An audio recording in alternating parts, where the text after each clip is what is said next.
Hi, I'm John and welcome back to my Lair of Action Figures, where I'll be talking and reviewing action figures from different manufacturers.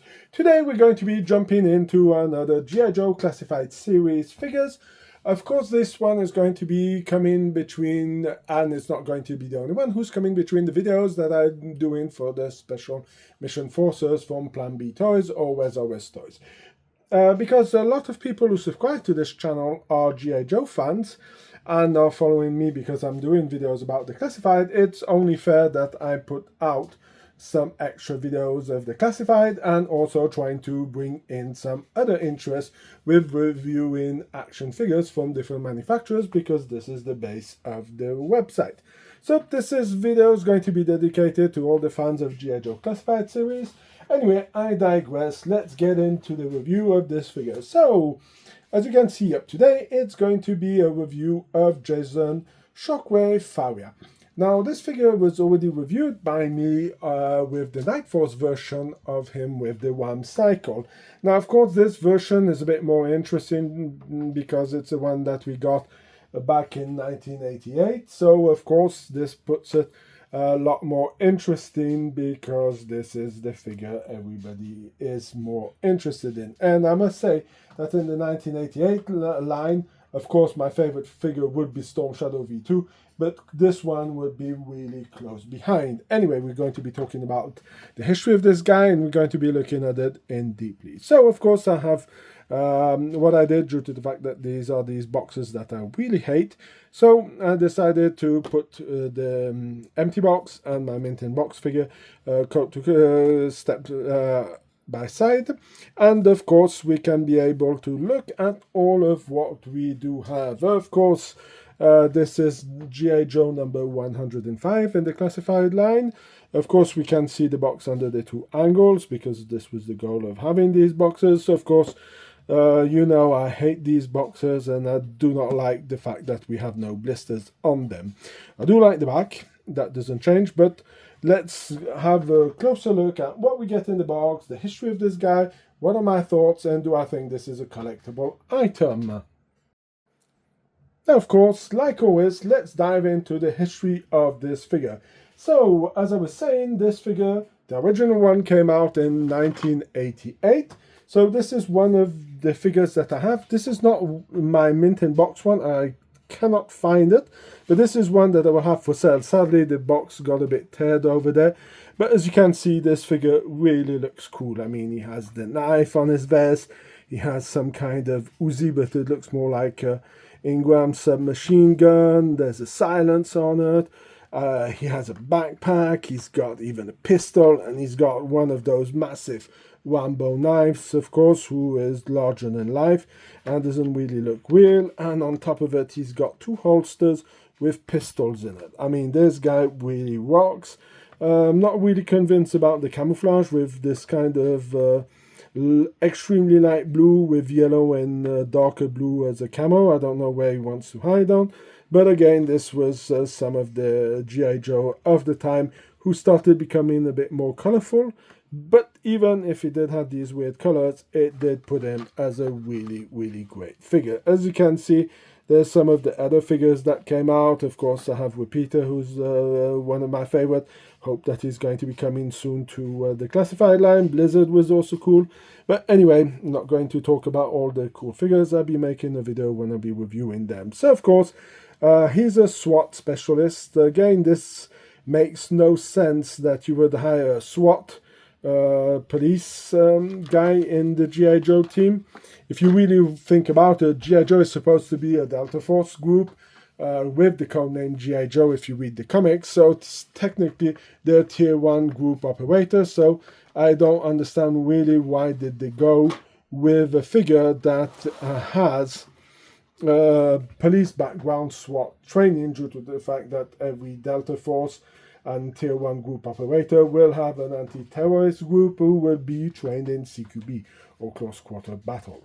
Now, of course, it will not be complete if we will not go into also showing off the one that I have for the 25th anniversary. This one came out in 2009 and was part of a double pack with Destro and a comic. Now, This figure was really great because it did came with a lot of gear, and this is going to be a bit of a downfall for this one, but this one really came up with a lot of gear. As you can see, compared to the original one, you can remove the hat, it came with a helmet, you got also a gas mask that's somewhere in the other boxes, you have two holsters with the pistol.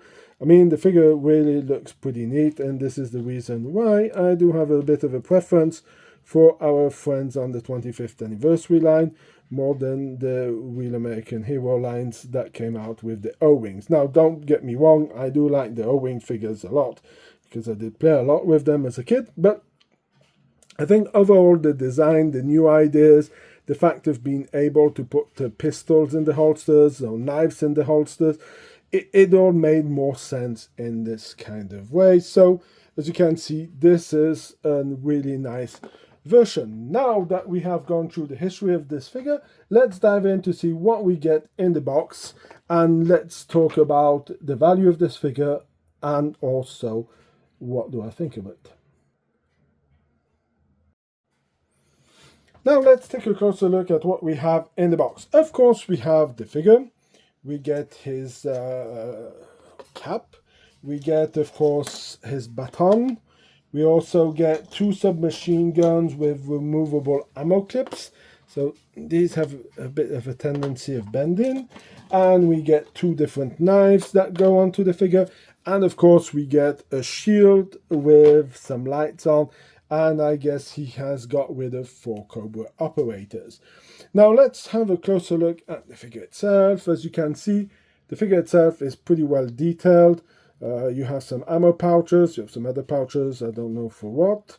Also some pouches on the belt. Of course, we have 2 different holsters on the leg. We have some knee pads, we have some protection on his on the lower part of his leg. We also have the little part to store the knife, and we have one also over here. He has some armbands over here that do protect a lot of the figure. Otherwise, does not have much decoration on him, as any tags or any other item that you would want to find on a figure like that. Of course, we do have some of the yellow paint spattered there, but it gives more of a vibe of a digital camouflage, like the ACU camouflage from the US Army.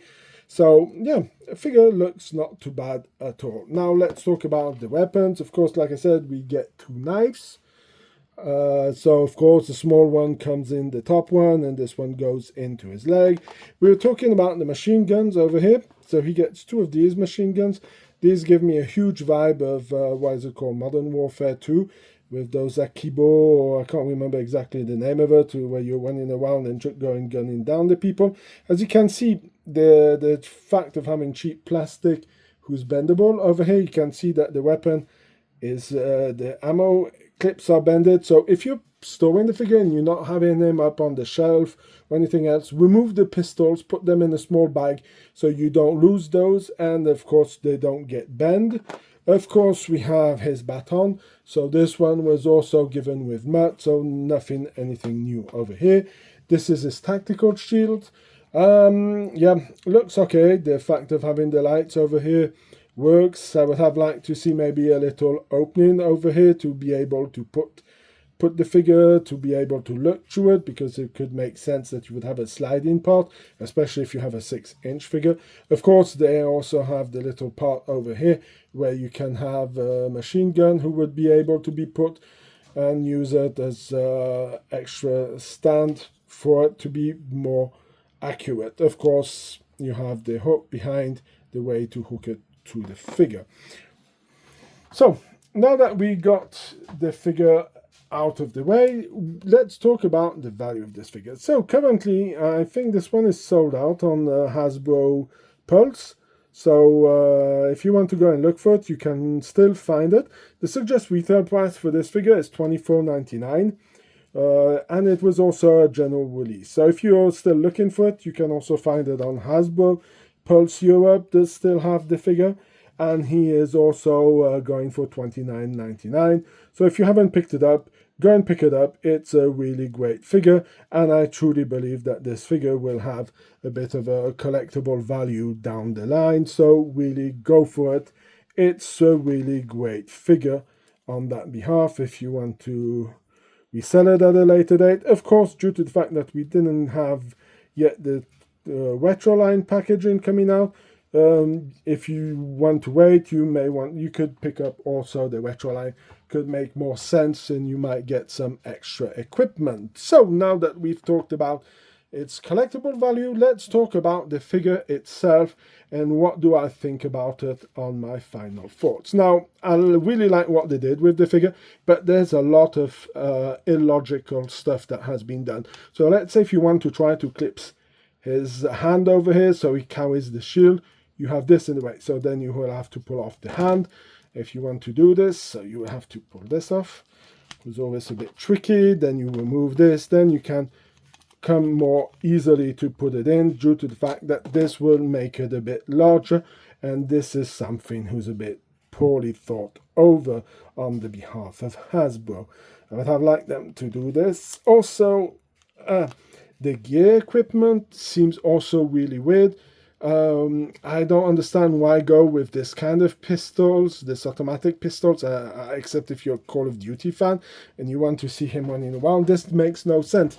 I mean, if you have his tactical shield that maybe would be carried over here, and you would have it over here, you would be able to put a rifle over here to be aiming over and using his shield as extra support for being more precise in the firing.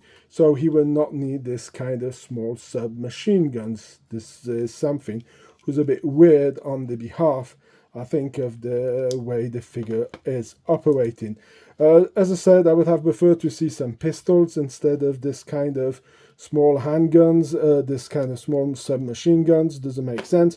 And if you really want to have a look and go into some more pushing details, you have some shotgun rounds.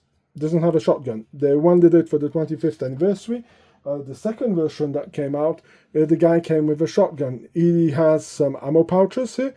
This is for pattern AR-15 rifle kind of ammo pouches, but doesn't have the pouches to go with it, who really is a huge disappointment. I think this figure is totally incomplete and should have came up with a lot more gear. Now, of course, I'm not a fan of these boots, so these boots were already used, and this protection on him were already used with Beachhead, and I didn't like them. I'll be doing a review for those and talking which one I find is the most interesting Beachhead. But this does not work at all for me. Except on this figure, it does work on the Night Force version. He doesn't have those over here. Why it works, it's due to the fact that he has a ballistic shield. It would make sense that he may have some extra protective gear if he's the one carrying the shield. The fact that we're getting a baton and we're not getting any place to hook it on the belt also is a bit of a shame. It would have been nice to have a little hook that could have been attached somewhere so we could attach the equipment to it. So you see, there's a lot of little pieces that make this figure, at the end of the day, not so great. So my final note for this figure is going to be a 6 out of 10. I know this may seem a bit harsh, but I find this figure totally incomplete, and they should have done a lot better than going after this kind of small automatic pistols and this kind of stuff. It does not make sense that he has it. And when you see what they did with the 25th anniversary, he comes with a helmet, he comes with the cap, he comes with a gas mask. All of this makes sense for a SWAT operator if he's going to throw some some CS grenades, any kind of other grenades who are going to go off in there. He should have a larger rifle, like an AR pattern rifle. I mean, Hasbro did those weapons, so I don't understand why they couldn't be applied with this guy. I think he's a bit incomplete, so this is why I'm giving him only a 6 out of 10, even if he was one of my favorite figures from '98. Anyway, that's going to be it for the review of my Shockwave figure from the G.I. Joe Classified line.